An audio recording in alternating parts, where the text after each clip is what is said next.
Hello commerce graduates, welcome back to the channel. So guys, जैसा कि आपको पता है हम बिजनेस ऑर्गेनाइजेशन एंड मैनेजमेंट के सिलेबस को कवर अप कर रहे हैं। तो इस पार्ट में हम नेक्स्ट टॉपिक के साथ मूव ऑन करने वाले हैं। इससे पहले वाले पार्ट्स नहीं देखे हैं सो चैनल की प्लेलिस्ट में जाके चेकआउट कर सकते हैं। टेलीग्राम इंस्टाग्राम में ज्वाइन कर सकते हैं। टेलीग्राम ग्रुप है commerce group SWNT। So without any further delay let's start this video. So now guys in in this part we are going to discuss this topic, that is role of decision making. Decision making का क्या role है वो हम discuss करेंगे। तो जैसे कि आपको पता है हम सबसे पहले जो भी रोल है उसको डिस्कस करेंगे, उसके इंपॉर्टेंट पॉइंट्स, और लास्ट में होगा आपका क्विज टेस्ट, ठीक है, जिसका स्कोर आपको क्या करना है कमेंट सेक्शन में मुझे देना है। राइट, सो स्टार्ट कर रहे हैं role of decision making. Decision making के इससे पहले जो भी चीज़ें थी हमने डिस्कस कर ली है, मीनिंग की, फीचर्स की, ठीक है, स्टेप्स वगैरह वगैरह। अब हम रोल को डिस्कस करेंगे कि डिसीजन मेकिंग का की रोल क्या है। ठीक है, सो डिसीजन लेना बहुत ही इंपॉर्टेंट पार्ट है लाइफ का, चाहे वो इंडिविजुअल का हो या ऑर्गेनाइजेशन का हो। ऑर्गेनाइजेशन में भी आपको डिसीजन लेने पड़ते हैं, अल्टरनेटिव को आइडेंटिफाई करना पड़ता है, बेस्ट सेलेक्ट करना पड़ता है, एग्जीक्यूट करना पड़ता है, ठीक है, जिससे आप ऑब्जेक्टिव जो भी है वो पूरा कर लो। ठीक है, accomplishment of personal organisation objective, enhance performance, risk minimisation and success maintenance all depend on effective decision making. आपने कितना अच्छा फैसला लिया है वही आपको हेल्प करेगा अपनी जो भी पर्सनल हो या ऑर्गेनाइजेशन के गोल्स हैं उनको पूरा करने में, अपनी परफॉर्मेंस को इम्प्रूव करने में, रिस्क को कम करने में। अब जैसे कोई ऐसा प्रोजेक्ट आपने सेलेक्ट किया जिसमें रिस्क कम था, ठीक है, इन कंपेयर टू जो आप सेलेक्ट कर सकते हो उसमें आपको बहुत ज्यादा लॉस हो सकता था फाइनेंशियल, तो उससे क्या हो, अपने रिस्क मिनिमाइज कर दे एक अच्छा डिसीजन लेके। सो ये है एक तरीके से कि डिसीजन एक अच्छा लेना क्या कर सकता है आपके लिए, क्या उसके बेनिफिट्स हैं ये। पहला है strategic planning. Decision making is important element of strategic planning. It provides the framework for taking decision that determines the goals और ऑब्जेक्टिव। डिसीजन मेकिंग जो है वो स्ट्रैटेजिक प्लानिंग का इंपॉर्टेंट एलिमेंट है। जब भी हम प्लानिंग कर रहे होते हैं तो हमारे पास क्या होते हैं, बहुत सारे वेज होते हैं उस प्लान के गोल्स को अचीव करने के। तो वहां पे हम क्या कर रहे होते हैं, डिसीजन ले रहे होते हैं कि हमें कौन सही प्लान के साथ मूव करना है। तो एक फ्रेमवर्क देता है हम ताकि डिसीजन ले पाए जो हमारे गोल्स और ऑब्जेक्टिव को पूरा करने में हेल्प करेगा। नेक्स्ट है problem solving. Of course decision making help करता है इंडिविजुअल ऑर्गेनाइजेशन को to identify all the possible solution and decide the best course of action. मान लो ऑर्गेनाइजेशन में कोई भी प्रॉब्लम है, ठीक है, तो उसके रिगार्डिंग बहुत सारे सोल्यूशंस होंगे जिससे आप उस प्रॉब्लम को सॉल्व कर सकते हो। तो डिसीजन मेकिंग हेल्प करेगा कि सारे सोल्यूशन को एक बार अच्छे से क्या करो, इवेल्युएट करो, और जो बेस्ट हो उसको सेलेक्ट कर लो। ठीक है, इसमें हम क्या करते हैं, जो भी करंट सिचुएशन है उसको इवेल्युएट करते हैं, क्या कॉज है उस प्रॉब्लम का वो फाइंड आउट करते हैं, कैसे हम उसको बैलेंस कर सकते हैं, और क्या बेस्ट एक्शन है जो हम ले सकते हैं उस प्रॉब्लम को सॉल्व करने का, वो हम लेते हैं। Opportunity identification. Making decision enable one to recognise and take advantages of opportunity. Decision making आपको हेल्प करती है कि आपके सामने जो भी अपॉर्चुनिटी है उनको आप पहले बात तो आइडेंटिफाई कर पाओ और उससे फायदा उठा पाओ।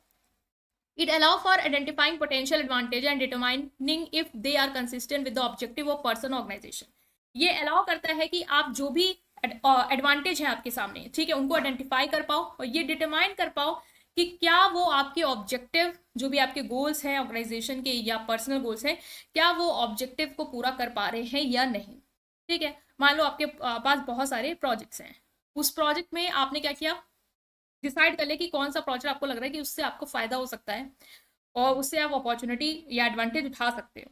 तो जब बेटर डिसीजन लोगे, चीज़ों को इवेल्युएट करोगे, तभी तो आप आइडेंटिफाई कर पाओगे ना कि किस चीज़ से क्या एडवांटेज मिल रही है और उस एडवांटेज का कैसे फायदा उठा सकते हैं। Next is resource allocation. Decision making essential for allocating resource effectively, whether it is allocation of budget, time and personal. अब बजट बना रहे हो या टाइम अलॉट कर रहे हो, ठीक है, तो उसमें भी आपके पास बहुत सारे ऑप्शंस होते हैं कि बजट ऐसे बनाए वैसे बनाए। तो वहां पे भी हम डिसीजन ले रहे होते हैं कि किस तरीके से हम कम से कम रिसोर्सेज से ज्यादा चीजें प्रोड्यूस कर पाए या ज्यादा से ज्यादा बेनिफिट उठा पाए। ये भी आपको हेल्प करता है कि जो भी रिसोर्सेज पहले उसको इवेल्युएट करो, कहाँ पे प्रायोरिटी है, मतलब कहाँ पे आपको लग रहा है कि ज्यादा इन्वेस्ट करना है वो आइडेंटिफाई करो और उसी हिसाब से रिसोर्सेज को अलग अलग जगह पे बांट दो। तो डिसीजन लेना पड़ेगा आपको, वो भी इंपॉर्टेंट है, इसमें हेल्प करेगा। रिस्क मैनेजमेंट में डिसीजन मेकिंग आपको रिस्क को मैनेज करने में भी हेल्प करता है। डिसीजन मेकर को जो भी ऑप्शंस हैं उससे रिलेटेड कितना रिस्क हो सकता है, क्या फायदा हो सकता है, उसको एनालाइज कर लेना चाहिए और फिर उसके बेसिस पे अच्छा डिसीजन लेना चाहिए। गोल अचीवमेंट, जो अच्छे डिसीजन मेकिंग होते हैं वो आपको हेल्प करते हैं ताकि आप अपने पर्सनल ऑर्गेनाइजेशन गोल्स को अचीव कर पाओ। It involves setting goals, determining course of action to achieve those goals and evaluating progress along the way. Means ये आपको हेल्प करते हैं कि आपके क्या गोल्स है उसको सेट कर लो, किस तरीके से आपको एक्शन लेने चाहिए ताकि वो गोल अचीव हो जाए, वो डिटरमाइन कर लो और अपनी प्रोग्रेस को इवेल्युएट करते रहो कि किस तरीके से हम जा रहे हैं. ठीक है. Next is continuous improvement. Good decision making require continuous improvement. Organisation must evaluate their performance, determine where they can improve. एक बार डिसीजन ले लिया इसका मतलब ये नहीं कि आप एंड कर दिया. एक बार डिसीजन ले लिया तो देखते जाओ उस डिसीजन से क्या रिजल्ट आ रहा है. ठीक है. क्या और इम्प्रूवमेंट कर सकते हैं उस डिसीजन में और क्या चेंजेस ला सकते हैं जिससे हमारी परफॉर्मेंस और बेटर हो जाए. तो ये डिसीजन मेकिंग हेल्प करता है कि आप एक साइकिल के थ्रू जाओ. ठीक है. और जो भी आपको लगता है कि एडजस्टमेंट कर सकते हैं for making better decision, for improving our decision that we have already took, तो वो भी आप कर पाओगे. तो let's take a quiz test. सबसे पहले which of the following roles does decision making play in strategic planning. Strategic planning में कौन सा रोल डिसीजन मेकिंग प्ले करता है. It help avoid all the risk. It provide a framework for setting goals and objective. It reduce the need for long-term planning. Yeah, it simplifies the organizational task. Which of the following roles does decision making play in strategic planning? Strategic planning में decision making क्या करता है हमने अभी देखा था. ये एक फ्रेमवर्क बताता है. ठीक है. स्ट्रैटेजिक प्लानिंग प्लान्स बना रहे तो एक फ्रेमवर्क हमें प्रोवाइड करता है कि इस डिसीजन से हम अपने गोल्स और ऑब्जेक्टिव को पूरा कर सकते हैं. How does decision making help in problem solving. Bye focusing on short term issue. सिर्फ शॉर्ट टर्म इशू में फोकस करेगा और प्रॉब्लम सॉल्व हो जाएगी. Bye identifying all the possible solution select the best one. या फिर ये करेगा कि जितने भी ऑप्शंस हैं या सोल्यूशन है उस प्रॉब्लम के, उसको पहली बात तो आइडेंटिफाई कर लो और जो भी बेस्ट है उसको सेलेक्ट कर लो. इग्नोर कर दो, सिचुएशन को एनालाइज ही मत करो, या जो भी अल्टरनेटिव उनको इग्नोर मार दो. ऑफकोर्स बी है. What role does decision making play in opportunity identification. Opportunity identification में डिसीजन मेकिंग क्या रोल प्ले करता है. It help recognise and take advantage opportunity. जो भी हमारे सामने अपॉर्चुनिटी है पहले तो हम उसको रिकॉग्नाइज करें क्या है और उससे फायदा उठा पाए.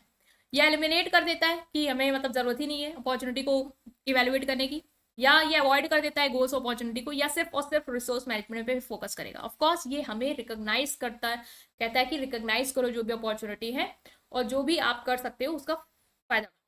How does decision making contribute to resource allocation. Decision making resource allocation में, रिसोर्स के डिस्ट्रीब्यूशन में कैसे कंट्रीब्यूट करता है. It automatically increase resources. It help allocate resources by evaluating prioritise and available resource. में जो भी रिसोर्स हैं सबसे पहले हम देखेंगे हमारी प्रायोरिटी क्या है, उसको इवैल्यूएट करेंगे और उसके हिसाब से हम रिसोर्स जो भी अवेलेबल है उसको बांटेंगे.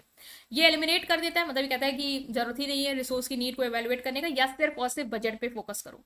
तो ऑफकोर्स ये फोकस ये करता है कि मतलब जो भी रिसोर्स हैं आप उनको उस तरीके से बांटो जिससे प्रायोरिटी हो. मतलब जो आपको लग रहा है कि जहाँ पे मेरे फाइनेंस रिसोर्स है, जहाँ पे आपको लग रहा है कि पैसा इन्वेस्ट करना ज़्यादा जरूरी है, पहले वहाँ पे लगाओ, फिर कहीं और लगाओ, फिर उस तरीके से लगाओ जिससे आप अच्छा यूटिलाइजेशन कर पाओ. In what veg decision making important for risk management. Risk management के लिए डिसीजन मेकिंग कैसे इंपॉर्टेंट है. इट अवॉइड इवेल्युएटिंग रिस्क, क्योंकि डिसीजन मेकिंग रिस्क नहीं इवेल्युएट करते. ये अलाउ करता है डिसीजन मेकर को कि वो रिस्क को एनालाइज करे और अलग अलग ऑप्शन से बेनिफिट उठा पाए. ये गारंटी करता है कि कोई रिस्क ही नहीं होगा, या ये एलिमिनेट कर देता है कि कोई जरूरत ही नहीं है कि रिस्क के कंसिक्वेंसेस को कंसीडर करो. ऑफकोर्स रिस्क मैनेजमेंट में यही करता है कि डिसीजन मेकर अलाउ करता है कि जो भी रिस्क है उसको एनालाइज करे और जो भी ऑप्शंस हैं उनको बेनिफिट क्या है वो फाइंड आउट करो. How does decision making assist in achieving goal. Decision making goals को अचीव करने में कैसे असिस्ट करता है. ये सिर्फ शॉर्ट टर्म गोल पे फोकस करता है, ये हेल्प करता है कि हमारे गोल सेट करें, एक्शन डिटरमाइन करें और प्रोग्रेस इवैल्यूएट करें. ये अवॉइड कर देता है मॉनिटरिंग प्रोग्रेस, या it eliminate the need for setting goal. Of course ये हमें हेल्प करता है कि हम गोल्स को सेट करें, क्या एक्शंस हैं उनको फाइंड आउट करें, मतलब गोल्स को अचीव करने के लिए क्या पॉसिबल आउटकम है वो फाइंड आउट करें और जो भी बेटर लग रहा है उसको सेलेक्ट करके प्रोग्रेस को इवैल्यूएट करें. Why is continuous improvement important decision making? Continuous improvement क्यों इंपॉर्टेंट है डिसीजन मेकिंग. क्योंकि ये जरूरी है ऑर्गेनाइजेशन की कि वो अपनी परफॉर्मेंस को इग्नोर कर दे. ये अलाउ करता है for constant evaluation adjust to improve functioning. मतलब ये अलाउ करता है कि हम कंसिस्टेंटली इवैल्यूएट करते रहे अपने डिसीजन को और हमें जहाँ लगता है कि हमें इंप्रूवमेंट की जरूरत है वहाँ पे हम एडजस्टमेंट करें. या ये कहता है कि कोई नीड ही नहीं है एडजस्ट करने की, या ये कहता है कि stop the need for further decision making, कि अब आपको फर्दर डिसीजन मेकिंग की नीड ही नहीं है. तो ऑफकोर्स ये है कि आप कंटिन्यूसली इवेल्युएट करेंगे और जो भी हमारे फंक्शंस हैं, ठीक है, कैसे हम डिसीजन मेकिंग में जैसे मान लो कोई गलती की थी तो कैसे इंप्रूव कर सकते हैं वो हम फाइंड आउट करेंगे. ठीक है गाइस, आई थिंक ये कट तो नहीं रहा था. और आप समझ गए होंगे जो हमने डिस्कस किया। तो अपने फ्रेंड के साथ प्लीज़ इस प्लेलिस्ट को ज़रूर शेयर करेंगे, वीडियो को लाइक करेंगे, चैनल को सब्सक्राइब करेंगे। Thank you.